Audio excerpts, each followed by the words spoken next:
The van pulled to a smooth stop directly outside the entrance. Ugh. I grimaced as I knew what lay in wait through the double swing doors on the left. To the left, to the left. Yeah, right. Thanks a lot, Beyonce.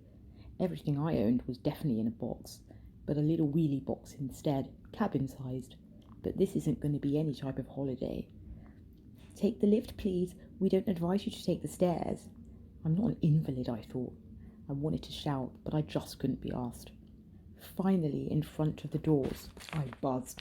The familiar hospital corridors came into view as the door opened. Ugh. Lilac wallpaper. Ugh. I think it's meant to look cheery and inviting, considering it's supposed to be a home to 14 girls. I guess it's meant to be girly.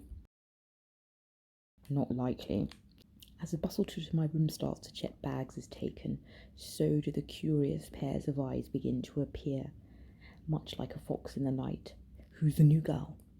Snack time! The shout comes from the kitchen and a small girl emerges from a side room, sallow skin, oversized jumper and baggy tracksuit bottoms.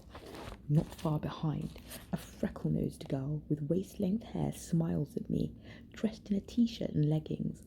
Her legs are what can only be described as painfully thin, sparrow-like even, heading towards the now wheeled-in snack trolley, laden with mugs and side plates, holding singular fruits, cling-filmed. I spy 5 individual apricots.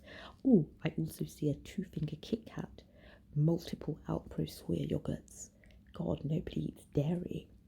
Excuse me, I hear from just behind me. Oh, sorry, I mutter as an identical limbed brunette goes around me. Nasal feeding tube taped to her face. Tube swinging as she walks past. A female black cleaner sweeps the floor. I ignore the incredulous stare. I see it a lot. I just roll my eyes and sigh, so I just ignore it now. Or depending on my mood, I might just flash a smile, say hi and breeze past.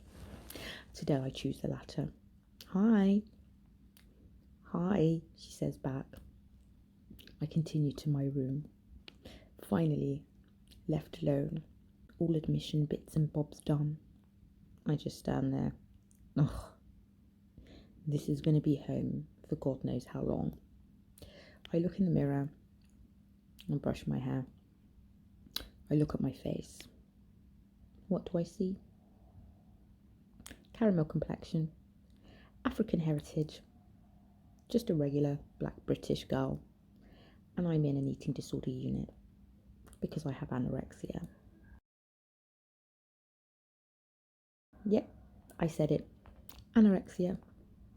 Considered the white girl disease, air quotes. It's not. It's colourless. It's classless, it's genderless. And here I am on an inpatient unit. Not the norm you might expect, but there is nothing normal about this illness. And this is my experience of having what is considered a non-black girl disorder. So, hey guys, that was just a little bit that I wrote. Memory from my last inpatient treatment, and it was just a nice little introduction, I thought, to set the tone of what this is about and what this page might be about and what videos may be about and the perspective they're going to be about from now. I'm not somebody that I'm not wanting to discriminate. I'm not wanting to do any of that. But what I want to do here is highlight a sector of the community in terms of eating disorders that sort of falls through the gaps a little bit for many things, and that's something that I would like to explore in these videos and talk about through my experiences and just through, bits what I know and people that I've talked to, and also just to kind of highlight and bring to the fore the fact that, as the name of this page is called, Black Girls Get Eating Disorders Too, and particularly I want to talk about those, and I want to highlight, actually, to be fair, I want to highlight more the anorexia nervosa. That's the side of things that I think I want to talk about more, because I think from what I've seen, from when I googled bits and pieces, there's not much out there, but it seems to be that most of the people, or most of the literature that I've read so far, concerning minorities with eating disorders, they do seem to fall more into the binge purge categories, or the more bulimic categories, or the more overeating categories. But I'm wanting to draw attention to, and to put a spotlight on, the air quotes, maybe typical anorexia nervosa subtype and diagnosis, because that's something that I think is really not seen or heard of as much, coming from, particularly, I want to say, um, those from Black origin. I mean, I think it's probably more acceptable minorities such as, Asian, maybe,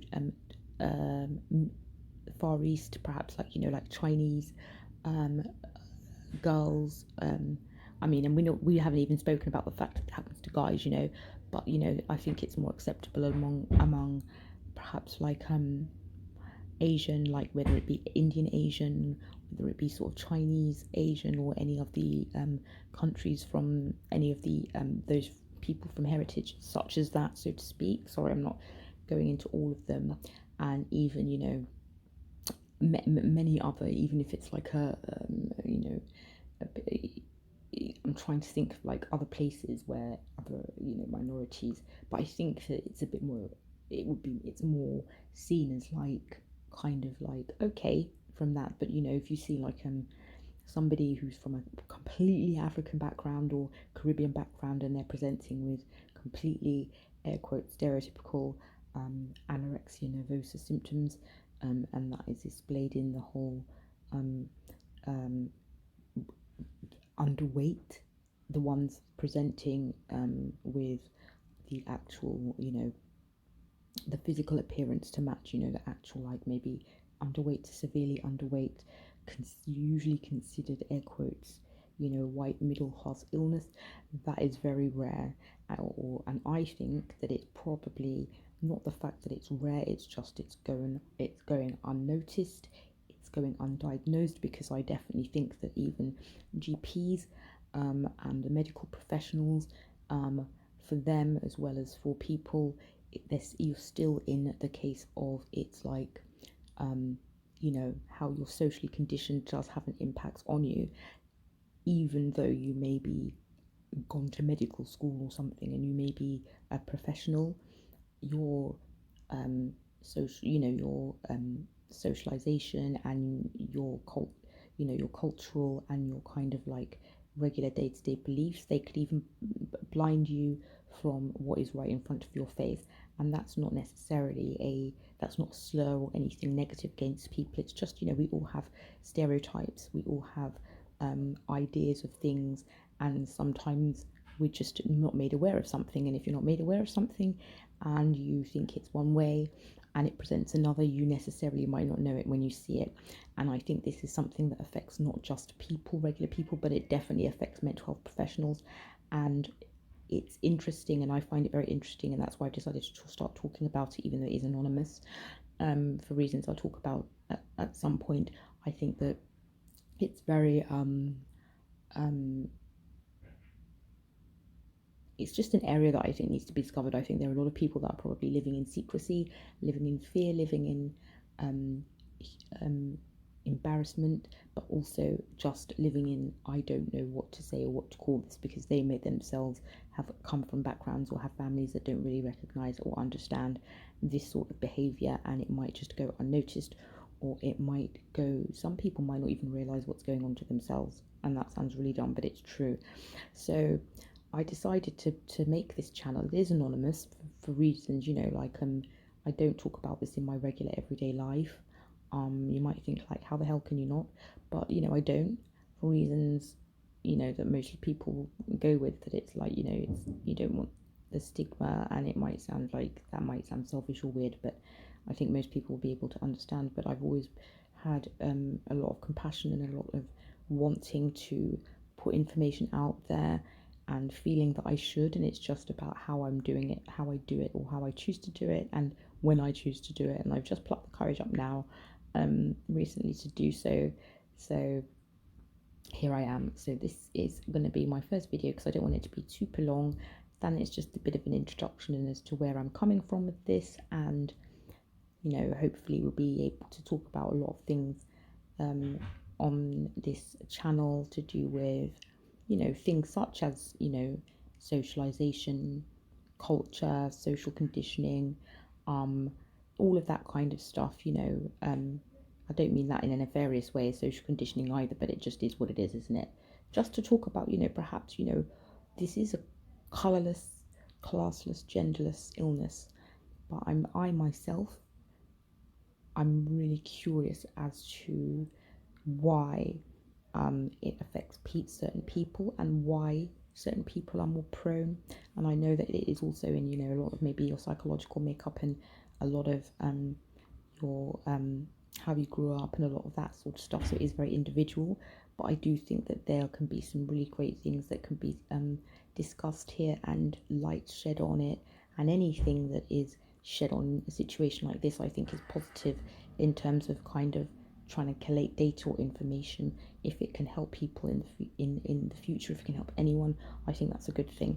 So that's kind of what I want to do here. So I do not want to offend anybody, but I can only speak from my own experiences. And in the comments, as long as it's civil and it's like there's decent critique, I welcome. I'm not going to close this up. I'm not going to close off any comments. I'm going to leave them open because that's what this is all about.